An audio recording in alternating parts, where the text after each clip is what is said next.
తాకట్టులో ఉన్న బంగారాన్ని విడిపించి ఆ రోజు ఆన్లైన్ రేటుకే మేము కొంటాం. Sharma gold company. నమస్తే, మీరు చూస్తుంది సుమన్ టీవీ. నేను మీ కీర్తి. ఈ రోజు మనతో పాటు ఉన్నారు ప్రముఖ జ్యోతిష్య పండితులు బ్రహ్మశ్రీ డాక్టర్ ప్రదీప్ జోషి గురుగారు. నమస్తే గురుగారు. శ్రీమాత్రే నమః. గురుగారు, లాస్ట్ టైం మనము వీడియో చేసినప్పుడు మీరు చెప్పున్నారు ఆగస్ట్ 18 తర్వాత నిజంగానే విపత్తులు వస్తాయి, వరదలు వస్తాయి, చాలా తెలుగు రాష్ట్రాలకి కొంచెం ప్రాబ్లమాటిక్గా ఉంటుందని. అన్నట్టు తూచా తప్పకుండా అయింది. అయితే ఇప్పుడు మళ్ళీ మనకి పాక్షిక చంద్రగ్రహణం సెప్టెంబర్ 18 నుండి. మరి ఈ ప్రభావం తెలుగు రాష్ట్రాలపైన, ఇతర దేశాలపైన, ముఖ్యంగా మన దేశం పైన ఎలా ఉండబోతుంది, విధి విధానాలు ఏం పాటించాలి అని మీ ద్వారా తెలుసుకోవాలనుంది. శ్రీ గురుభ్యో నమః. శ్రీమాత్రే నమః. రోగాన్ అశేషాన్ అపహాంసి తుష్టా రుష్టాతు కామాన్ సకలాన్ అభీష్టాన్ త్వామాశ్రితానాం న విపన్నరాణాం త్వామాశ్రితాం హ్యాశ్రయతాం ప్రయాంతి. సర్వాబాధా ప్రశమనం త్రైలోక్యస్యాఖిలేశ్వరి ఏవమేవ త్వయా కార్యం అస్మద్వైరి వినాశనం. శ్రీమాత్రే నమః. ఇందాక నేను చెప్పిన శ్లోకం ఏంటంటే, ఎవరైతే గనక అమ్మవారి యొక్క పాదములని, అమ్మవారి యొక్క చరణములను ఎవరైతే ఎల్లప్పుడూ నమ్ముకొని ఉంటారో వారికి ఎలాంటి విపత్తులు జరగవు. ఇది మొదలు మనము మనస్ఫూర్తిగా మనం దీన్ని ఓన్ చేసుకుందాం, అంగీకరిద్దాం.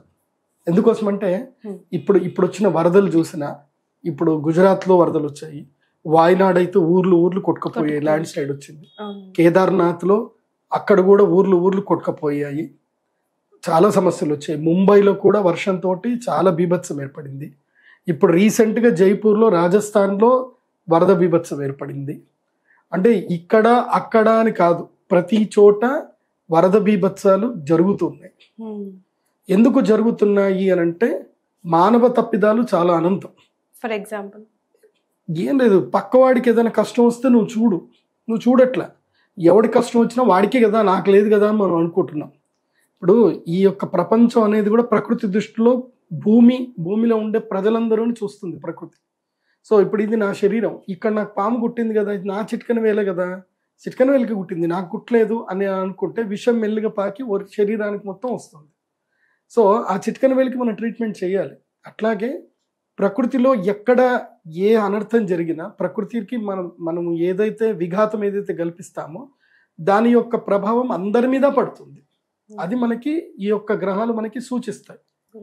ఇప్పుడు గ్రహస్థితులు ఈ సంవత్సరం బాగాలేదు. ఇప్పుడు మనకి జ్యోతిష్ శాస్త్రంలో ఒక గొప్ప గుణం ఏంటంటే, సంవత్సరం పేరుతోటే ఆ సంవత్సరం అంతా ఎలా ఉంటుంది అనేది మనకు చెప్పేస్తుంది. మనకు అప్పుడు ఏమొచ్చింది, వికృతి నామ సంవత్సరం వచ్చింది. ఏమైంది, వికృతం మొత్తం జరిగింది.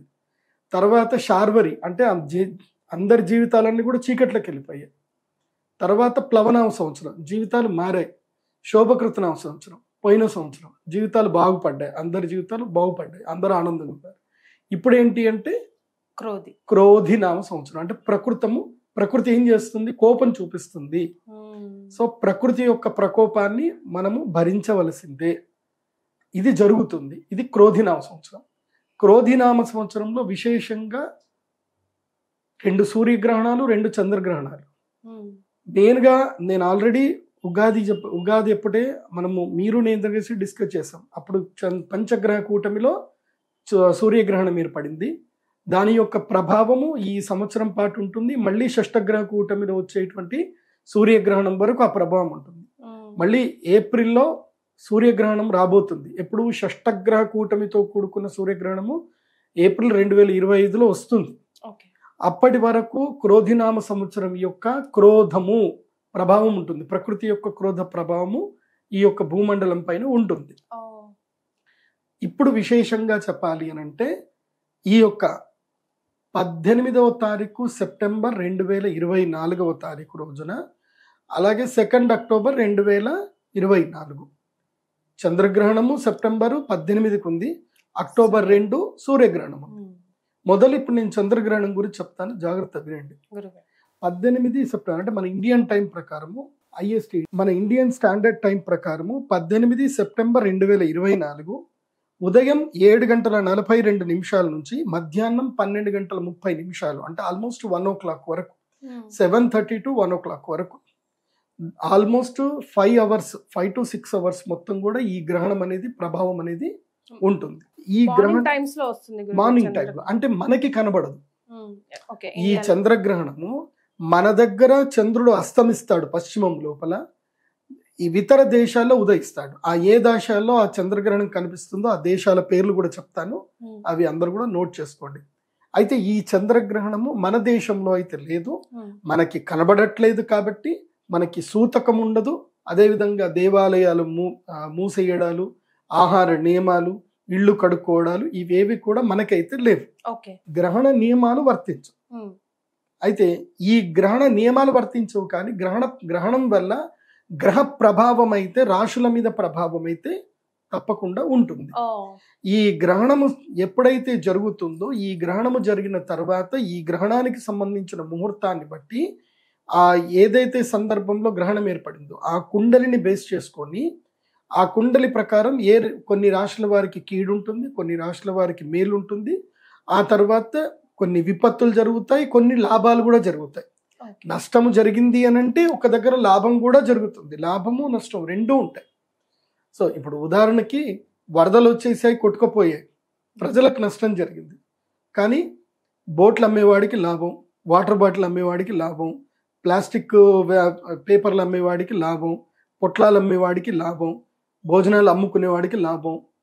ఇట్లా కొంతమందికి లాభం కలుగుతాయి కదా. కొంతమందికి నష్టం జరిగింది అంటే కొంతమందికి లాభం జరుగుతుంది. ఇది జరిగింది, ఇన్సూరెన్స్ వాడికి నష్టము, ఎవరైతే వెహికల్స్ రిపేర్ చేస్తారో వాళ్ళకి లాభం. ఎందుకోసం అంటే వెహికల్స్ అన్ని మర్జ్ అయిపోయాయి నీళ్ళల్లో.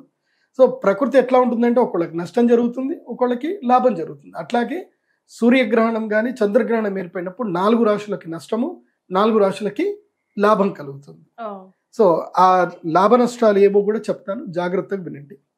ఎప్పుడైనా గ్రహణం ఏర్పడినప్పుడు ఆ గ్రహణము ఏదైతే రాశి ఉంటుందో, మన స్వరాశి నుంచి, మన రాశి నుంచి గ్రహణ రాశి, మన రాశి నుంచి లెక్క పెట్టినప్పుడు గ్రహణము ఏ రాశిలో అయితే జరుగుతుందో ఆ రాశి 3, 8, 4, 11 అంటే ఆ రాశి నుంచి 3వ రాశి. ఇప్పుడు ఉదాహరణకి మకర రాశి వారు ఉన్నారు. ఇప్పుడు ఇది గ్రహణం ఏ రాశిలో జరుగుతుంది అని అంటే మీన రాశిలో ఉత్తర భాద్రపద నక్షత్రం యొక్క 2వ పాదంలో ఈ యొక్క గ్రహణం జరుగుతుంది. ఇది చంద్రగ్రహణం 18వ తారీఖు సెప్టెంబర్. సో 3వ మకరము, కుంభము, మీనం. మకర రాశి వారికి గ్రహణం యొక్క రాశి ఏమవుతుంది అని అంటే 3వ రాశి అవుతుంది. అదే ధనుస్సు రాశి వారికి చూస్తే 4వ రాశి అవుతుంది. అదే సింహ రాశి వారికి చూస్తే 8వ రాశి అవుతుంది. అదే వృషభ రాశి వారికి చూస్తే 11వ రాశి అవుతుంది. కాబట్టి 3, 4, 8, 11 స్థానాలు కలిగినటువంటి ఈ 4 రాశులు ఎవరైతే ఉన్నారో, ఎవరు? మకరము, ధనస్సు, సింహము, తర్వాత వృషభ రాశి. ఈ 4 రాశుల వారికి ఏంటంటే ఈ గ్రహణము వల్ల లాభము కలుగుతుంది. ఈ గ్రహణం వల్ల వీళ్ళకి అదృష్ట యోగం కలుగుతుంది. ఎక్కడో ఒక చోట నెగిటివ్ జరుగుతుంది, వీళ్ళకి మాత్రం అది పాజిటివ్గా మారిపోతుంది. ఇందాక చెప్పిన ఎగ్జాంపుల్ లాగా. సో ఈ 4 రాశుల వారికి మేలు జరుగుతుంది. ఆ తర్వాత ఏ రాశుల వారికి అరిష్టం జరగబోతుంది ఈ యొక్క చంద్రగ్రహణం వల్ల. ఈ రాశుల వారు ఎవరు అని అంటే, ఎక్కడైతే కనుక గ్రహణం జరుగుతుందో ఆ గ్రహణ రాశి ఏమేమి అవ్వకూడదు అని అంటే 1, 6, 2, 7 రాశులు అవ్వకూడదు. 1, 6, 2, 7 ఈ రాశులు అవుతే కనుక వాళ్ళకి ఈ గ్రహణము అరిష్టము. ఎవరెవరికి అని అంటే 1వ స్థానం. 1వ స్థానం అంటే స్వరాశి, తమ రాశిలోనే గ్రహణం జరగబోతుంది. కాబట్టి ఎవరికి అని అంటే మీన రాశి వారికి అరిష్టము. అందులోపల ఉత్తర భాద్రపద నక్షత్రం వారికి గండకాలము, ఉత్తర భాద్రపద నక్షత్రం వారికి మంచిది కాదు ఈ గ్రహణము. 2వ స్థానము. సో మీనరాశికి 2వ స్థానం ఎవరు అవుతారు అంటే కుంభరాశి వారికి మీనరాశి 2వ స్థానం అవుతుంది. కాబట్టి కుంభరాశి వారికి కూడా ఈ గ్రహణము అరిష్ట ఫలదాయకము. ఆ తర్వాత 7వ స్థానమైనటువంటి కన్యారాశి వారికి కూడా ఈ గ్రహణము అరిష్టప్రదం అవుతుంది. కన్యారాశి వారికి కూడా ఈ గ్రహణము మంచిది కాదు. అదేవిధంగా 6వ స్థానమైనటువంటి తులారాశి వారికి కూడా ఈ గ్రహణము మంచిది కాదు. కన్యారాశి, తులారాశి, కుంభరాశి, మీనరాశి ఈ 4 రాశుల వారికి ఈ గ్రహణము అరిష్టప్రదం అవుతుంది. అంటే ఎలాంటి ఫలితాలు ఇస్తుంది అంటారు? అంటే అనారోగ్యం రావడము, లేకపోతే బంధువుల మధ్యన తగాదాలు ఏర్పడము, తమ యొక్క వస్తువులు కోల్పోవడము, లేదా ఏదైనా యొక్క వ్యాపారంలో నష్టం జరగడము, ఎవరితోటైనా మోసపోవడము. ఇప్పుడు ఈ మధ్యకాలంలో నేను చూశాను, నాకు తెలిసిన వ్యక్తి ఫ్రెండ్ అని చెప్పి, వాడు మంచి ఆస్తిపరుడు, వాడి దగ్గర అసలు తక్కువ లేదు ఆస్తి. మరి అలాంటి గొప్ప వ్యక్తి వాడి వల్ల నాకు ఎప్పుడైనా ఉపయోగపడుతుంది కదా అని ఏదో ఊరికే షూరిటీ అని సంతకం పెట్టాడు.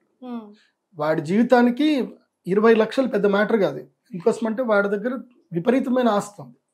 అంత ఆస్తి ఉన్నోడు 20 లక్షలకి ఏం నష్టం జరుగుతుంది అని చెప్పి షూరిటీ పెట్టాడు. షూరిటీ పెట్టిన 3 నెలలకు ఏం జరిగింది అని అంటే, ఈ కేదార్నాథ్ వరదల్లో అతను చనిపోయాడు. చనిపోయిన తర్వాత ఏమైపోయింది అని అంటే, ఆస్తుల మీద ఫ్రెండ్కి హక్కు ఉంటుందా? ఉండదు. భార్యకి హక్కు ఉంటుంది. భార్యకు ఆస్తి ఎంత వెళ్ళిపోయింది, వీలునామా రాసిన పిల్లలకు ఆస్తి వెళ్ళిపోయింది, ఇన్సూరెన్స్ వాళ్ళందరికీ వెళ్ళిపోయింది. ఇప్పుడు ఇన్సూరెన్స్ డబ్బులు వాళ్ళకి వెళ్ళిపోయాయి, షూరిటీ మాత్రం వీడు పెట్టాడు. ఆ భార్య అంటుంది నాకు సంబంధం లేదు, ఆయన సంతకం పెడితే నువ్వు 5 నెలలు అడుక్కుంటున్నాను. పిల్లలు మాకు సంబంధం లేదంటారు, వాళ్ళ అమ్మ నాకు సంబంధం లేదంటుంది. వీడి జీవితానికి 20 లక్షలు అంటే వీడి జీవితకాల సంపాదన. ఎందుకోసం అంటే వీడి నెలకు సంపాదించేది 20,000, ఏదో ఫ్రెండ్ అని సంతకం పెట్టాడు అంతే. వీడు 20 లక్షలు అప్పు కట్టాల్సిన పరిస్థితి వీడికి ఏర్పడింది. సో జీవితం అట్లా కింద మీద అయిపోతుంది. అందుకే మన జీవితంలో పెట్టకూడదు ఎప్పుడు షూరిటీ సంతకమే. అది ఎట్లా ఉన్నా సరే, మన తలరాత బాగలేకపోతే ఏం జరుగుతుంది అది. సో ఇలాంటివి చెయ్యకండి, ముఖ్యంగా మోసపోతారు. ఇప్పుడు ఎవడో ఒక డబ్బులు ఇస్తాడు. ఈ మధ్య కాలంలో ఒక బోగస్ కేసు చూసింది. వాడేదో CSR ఫండ్ ఇస్తాం మీకు, మా దగ్గర బోలే డబ్బులు ఉన్నాయి అని బ్యాంక్ స్టేట్మెంట్ చూపించి, మేము ఈ ఫండ్ కేవలము మంచి వాళ్ళకే ఇవ్వాలి, ఎవరైనా మంచి పనులు చేసే వాళ్ళకి ఇవ్వాలి, మేము మీకు ఇస్తాము, కాకపోతే మాకు ఛార్జెస్ అవుతాయి, మీకు 10 కోట్లు ఇస్తాము అని చెప్పి 10 లక్షలు మీరు మొదలు ఇవ్వాలని చెప్పి 10 లక్షలు మాకు బ్లాక్ ఇస్తే మీకు వైట్ 10 కోట్లు వస్తాయి, మీరు ఖర్చు చేసుకోండి, మీరు 5 కోట్లు ఖర్చు పెట్టుకోండి, మాకు ఆ 10 లక్షలు మినహాయించి 5 కోట్లు ఇవ్వండి అని చెప్పి బ్యాంక్ స్టేట్మెంట్ అవి చూపించి వీళ్ళకి ఏం తెలుసు అని 10 లక్షలు ఇచ్చారు. Next day phone switch off. So ఇలా 1 కాదు 2 కాదు, నా దగ్గరికి లైన్ కడతానే ఉంటారు. ఇట్లా రోజు వింటా ఉంటాను అనమాట, నవ్వు వస్తూ ఉంటుంది. మీరు పోలీస్ స్టేషన్ పోవచ్చు కదా అంటే, పోతే ఏమవుతుంది గురుగారు, కంప్లైంట్ ఫైల్ చేసుకుంటారు, నడుస్తోంది కేసు నడుస్తుంది అంతే, ఇక ముందుకు వెళ్ళదు. అది 10 ఏళ్ళు అవుతుంది, 15 అవుతుంది. సో ఇలాంటివన్నీ ఏ రాశుల వారికి జరుగుతాయి అన్నారు, ఒకసారి మళ్ళీ చెప్పండి. జాగ్రత్తగానండి. ఇందులోపల స్పెసిఫిక్ గా చెప్పాలంటే హస్తా నక్షత్రం వారికి, ఈ హస్తా నక్షత్రం వాళ్ళకి ఏంటంటే, హస్తా నక్షత్రము, రేవతి నక్షత్రం, పూర్వభాద్రపద 4వ పాదము, ఉత్తరాభాద్రపద నక్షత్రము, హస్త తర్వాత ఉత్తరాపల్గుణ నక్షత్రం 3 పాదాలు, చిత్తా నక్షత్రం 2 పాదాలు. వీళ్ళకి 2 గ్రహణాల ప్రభావం ఉంది. నేను మళ్ళీ చెప్తున్నాను, ఉత్తరాభాద్రపద 4వ పాదము, పూర్వభాద్రపద 4వ పాదము, ఉత్తరాభాద్రపద రేవతి నక్షత్రం, ఈ 3 నక్షత్రాలు. అలాగే ఉత్తరా పల్గుణ నక్షత్రం 3 పాదాలు, హస్తా నక్షత్రం కంప్లీట్గా, తర్వాత చిత్తా నక్షత్రం 2 పాదాలు. అంటే మీనరాశి వారికి, కన్యా రాశి వారికి ఈ 2 గ్రహణాలు దెబ్బ కొడతాయి. అంటే ఈ నెల రోజులు మీనరాశి వారు, కన్యా రాశి వారు ఏం చేయాలంటే, తిన్నామా, పడుకున్నామా, సినిమా చూస్తున్నామా, ఏమైనా వీడియోలు చూసామా, ఎవరితోటి ఫోన్ మాట్లాడకూడదు, ఎవరికి ఏ ప్రామిస్లు చేయకూడదు, ఎక్కడికి ట్రావెల్ చేయకూడదు, తిన్నామా, పడుకున్నామా, తెల్లారిందా. ఎవరికి, కన్యా రాశి వారికి, మీనరాశి వారికి సెప్టెంబర్ 18వ తారీఖు నుంచి అక్టోబర్ 18వ తారీఖు వరకు కన్యా మీన రాశుల వాళ్ళు సైలెంట్గా ఉండాలి. ఎంత సోషలైజ్ అవ్వకుండా అంత ఉండాలి. మీ మీద అబాండాలు ఇస్తారు, మీరు ఏదో తప్పులు చేశారనో, ఏదో జరిగిందనో మీ మీద అబాండాలు ఇస్తారు. మీరు దేనికి రెస్పాండ్ అవ్వకండి, మీడియాలోకి రాకండి, ఎవరికి సమాధానాలు చెప్పకండి. అది బాగా గుర్తుపెట్టుకోండి. గురుగారు పరిహారాలు కూడా చెప్పాలి మీరు. ఫస్ట్ ఇంకా కంప్లీట్ చేయాలి. సో ఇది ఎవరెవరికి బాగాలేదు అంటే, మీనరాశి, తులారాశి, కుంభరాశి, కన్యారాశి వీళ్ళకి చంద్రగ్రహణం బాగాలేదు. మీన కన్యా రాశి వారికి సూర్య చంద్రగ్రహణాలు 2 కలిపి బాగాలేవు. అది ఎట్లా మళ్ళీ సూర్యగ్రహణం వీడియో చేస్తాం, అది కూడా చెప్తాను. సో ఈ చంద్రగ్రహణంలో మీడియం ఎవరికి ఉంది అని అంటే, వృశ్చిక, కర్కాటక, మిథున, మేష వీళ్ళకి మీడియం ఉంది. వీళ్ళు కనుక బ్యాడ్ రాశి వాళ్ళతో కలుస్తుంటే వాళ్ళకి బ్యాడ్ జరుగుతుంది, మంచి రాశి వాళ్ళతో కలిసి ఉంటే మంచి జరుగుతుంది. అంటే ఎవరు, వృశ్చిక, కర్క, మిథున, మేష వాళ్ళు మీన, తుల, కుంభ, కన్యా రాశి వాళ్ళతోటి ఎలాంటి సహవాసం చేయకూడదు ఈ నెల రోజులు, సెప్టెంబర్ 18 నుంచి అక్టోబర్ 18 వరకు. సహవాసం చేస్తే వాళ్ళ ఎఫెక్ట్ వీళ్ళకి పడుతుంది. So if you are being with good people you will get the good result. So good people అంటే అర్థం కాదు ఇక్కడ, గుడ్ జోడాక్ సైన్స్, ఎవరికైతే శుభ ఫలితాలని ఆ రాష్ట్రం వాళ్ళు. గ్రహణం జరుగుతుంది ఉత్తర భాద్రపద నక్షత్రం యొక్క 2వ పాదం నుంచి 3వ పాదంలో ఈ గ్రహణం జరిగే అవకాశాలు. సో విన్నారు కదా, గురుగారు చెప్పింది తూచా తప్పకుండా పాటించండి, అంతా మంచి జరుగుతుంది. అంతే కదా గురుగారు? శ్రీమాత్రే నమః. శ్రీమాత్రే.